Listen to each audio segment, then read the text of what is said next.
Hi everyone, today we're going to talk about 3D modular design and the main focus on creating game environment works. So what is 3D modular design and how do we use it for games development? So let's get into modeling and information in your 3D package. I want to go over a couple of basics. What is modular design? Well, for instance, it's actually a concept of breaking large set pieces down to manageable chunks that can be used later, and it's a system of interlocking pieces that can, when implemented correctly, create an asset that appears unique. We're dealing with two concepts here. One is the idea that you can take environment and you break it down to modular sections that can be used, tiled, and copied throughout your level. The other is those reuse and tile copies that do not have to be noticeable. There are ways to hide that, and I have examples here. We have a building that seems fairly complex at first glance. You have various geometrical shapes, patterns, design, different textures, different material types. Then you have stone, brick, wood, metal, trim, wooden, trim windows. This would seem fairly complex, and that's something that would require unique asset creation to get the job done. In actuality, how this concept is very modular, I go ahead and color in areas that could be created once and instant across the model. As you can see, the complex shapes and forms easily becomes manageable side chunks that you as artists can use over and over again across your level. So why modular? Why create an asset one time and then copy or instance it across the level?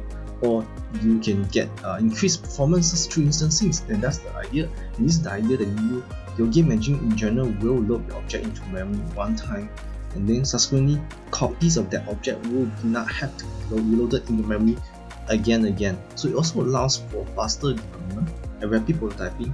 This is the idea that you spend time on 5 to 10 set pieces, then go to town building levels and areas with those 5 to 10 pieces without having to model and texture those pieces all over again. Instead of spending hours creating the same window, still over again, you create in one time and then copy it across your level.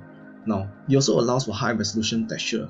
I put together an example here to show you exactly what I mean. For example here, let's say your worst case scenario is your game environment requires you to only use 1024 for your game engine for your scene. So what you can do is actually, if you have 9 objects in the scene, right? So we have to divide that 1024 times 1024 into 9 pieces of grid, and that each unique object can average get about 230 pixels, which is fairly low. So you see a lot of objects will come lower resolution and very blur. So let's say we use that texture and split into just 2 groups, and each will have about 1024 and 1024, and then this is fairly high resolution because you will not sacrifice the resolution for textures.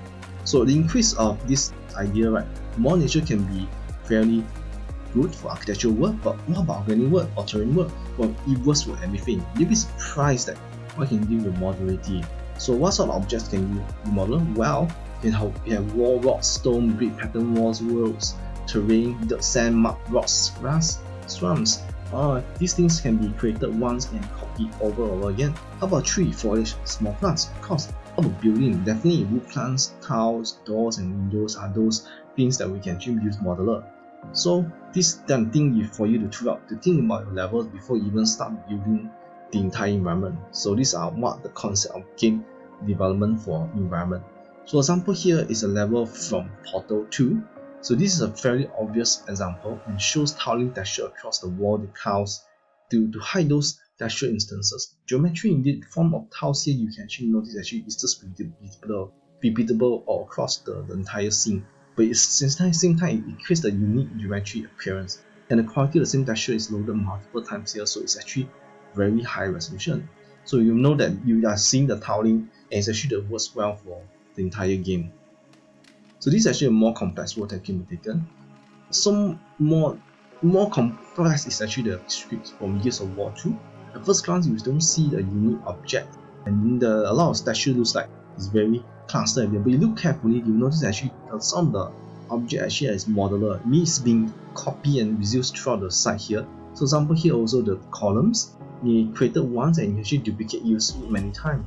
The way you use it is they just duplicate and rotate it, or they combine with different kind of object to create unique pieces of geometry. So this is one of the concepts for modular design. Okay, so think about this when you next time we play some games, and you notice actually use lights and colors to make things more unique, so you not notify the repeatable texture or repeatable object in the scene.